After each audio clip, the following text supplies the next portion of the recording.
It's going to be a weird day all morning long. I apologize. If you're waiting for the radio show to start, maybe try back on Tuesday. Yeah. Or Sherman and Schmiegel might have something going on. It seems well designed and laid out, and they have staff. They have people, yeah. People, yeah. So with us, you get me and her, and this is it. So, and I'm not great right now, so I may spiral at times, and I apologize. Just bear. It's okay. I've been there before. I can maybe help you, or maybe Lori can help you. And I know we say crazy Lori, and I don't like calling people crazy because she owns her mental illness 100%. But if I like Lori a lot. If you've been out to an event, yes, you have probably met Lori. Not as much as she's saying I could like her. Okay. I think she just wants to feed you. I don't think she wants to feed you her anyway. I think you're wrong. But yeah, Lori, the president of my posse, she carries around a pony or some other kind. If you've been to one of our events, there's been a woman who has walked up and handed you a stuffed pony. None of this is made up. If you have not been to people coming out to these 501 club parties, by the way, and I said I want to get a picture with every listener. Yeah. And people are coming out, and they're coming out of the woodwork now. I think they think I'm dying. Maybe they know something I don't. They're like, I wanted to meet you. I've listened for 32 years, and I had to meet you. I'm like, it took you 3 decades, but here you are. Here you are. And I'm like, well, I want to take pictures with these people. They want to meet me. I want to meet them more. More, yeah. Same. So they come, and I say to you, I want to get a picture of all of them. And I said, I want pictures of all of them. And I've taken like 5 pictures in 3 weeks. I need you to be in charge of that now. Okay. Because I'm not getting it done. I'm sorry, because people are coming out wanting to take pictures with me, too. I know. More so than me. And you've been on this show for a year. That's not true. How pathetic is my life? No, stop it. No, but yeah, but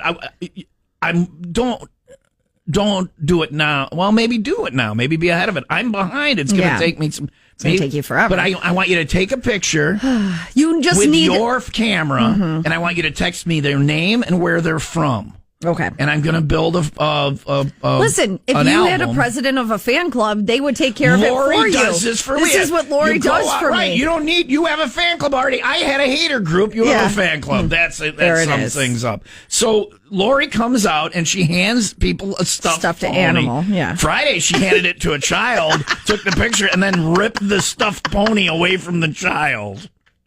Like, Lori, you can't give a child a toy and then tear it away after you've taken the picture you want. She did it several times, too, on Saturday, because I was at the children. I was at the Antioch VFW. Lori, you cannot hand the children the thing. Have the children just be in the picture. So she hands a picture to all these people, and they take a picture. And so if you have been to an event, you've met Lori. So Lori comes up to me. Lori's never sent me a Facebook friend request. No. And when it suggests people that you should send it, she's number one on my list. And I don't send it because I'm like, I am hurt that Lori has never sent me a friend request. I don't friend request people because then people are like, "Who's this idiot?" I'm like, "Hey, you asked me." Right. But Lori has never sent me one. Although she does seem willing to be my friend. Your foster. Your foster this parent. is the funniest things anybody said to me last week. I was out, and you were mad I didn't tell you about it. She came out, I think, Thursday night to Keith's Reef. I'm sorry I'm stealing your story, but this is where it goes from. Okay. She comes out, and she says, sorry to hear what's going on with you. For those that don't know, I've been thrown on the trash heap of life again. And so she comes out and she says, I'll foster you until you find your forever home. and we're discussing what we think that meant. Based on Lori's behavior toward me in the past. You think that okay. Yeah. I bet you it would be. Here's where my life is at. Time. I'm considering getting with the crazy lady. Listen. Anyway. Again, she's great. She has a big heart. What? Heart. Heart on. Okay. Heart. Just heart. On she her has chest. A big heart on her chest. So she comes out on Saturday. We're taking our pony pictures. Sounds so funny when you say it out loud. You've been to an event. This makes sense. You know. A woman hands you a stuffed pony. She doesn't say anything to you. She hands you a stuffed pony, gets her camera out, puts you by Leah, and you're taking a picture, and you're like, why? You look down, and you're like, there's a stuffed pony in my hand. And then in a minute, she takes it away from you. Why the pony? Because it's a posse. I don't know. Oh, it's Leah's posse. So you're on your horse out looking for the bad guys. Right. Okay, so ride the pony.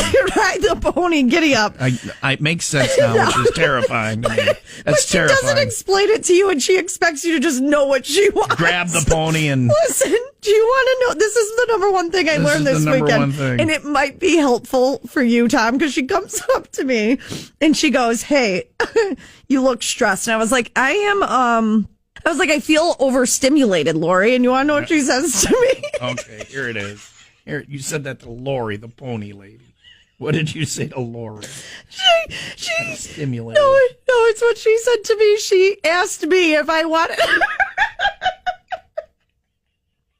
What?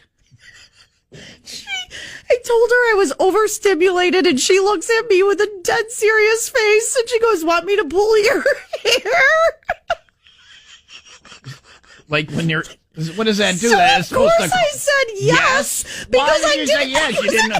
You're like, is that a thing? I didn't think she was serious, and then you want to know it. She pulled your hair. So hard. But what is that? Is that supposed to calm you down, or is that supposed to turn you on? I know people that would turn on. A little bit of both. She grabbed me by the scalp, like my hair by the scalp, and she started pulling my hair. Is that supposed to calm you down? It worked. That's the number one thing I believe that, learned. like the sudden physical stimulation. Oh, it's the number one thing. Okay, I'm going to let Lori pull my hair sometime, I guess. She suggested doing some very lewd things to me in the past, and I just let it go because I know she's having struggles. But now she seems to be a little more baseline, and she's still offering things. They're not quite as lewd, but yeah. So maybe she's going to pull my hair. I don't know. So, and it calmed you down. It worked. You know when they're loading horses? Here's an aside. Here's a tangent. Are you ready for a tangent? No, I'm crying. Speaking of horses and her little pony and pulling hair, when they're loading horses into the starting gate at like races or whatever, they pull their hair. No, they bite their ear. If they're acting the fool, if they're acting up, starting to buck like crazy, you pull their ear or bite their ear, it'll calm the horse down. Now, horse people are going to call and say, "What the hell are you talking about?" But I've seen it happen. It's a thing. So. Yeah, so maybe next time ask her to bite your ear. Hey, nibble on my ear a little there, Lori. Hey, save a little something special for me, Leah. You don't get all the fun. You don't get all the pony action.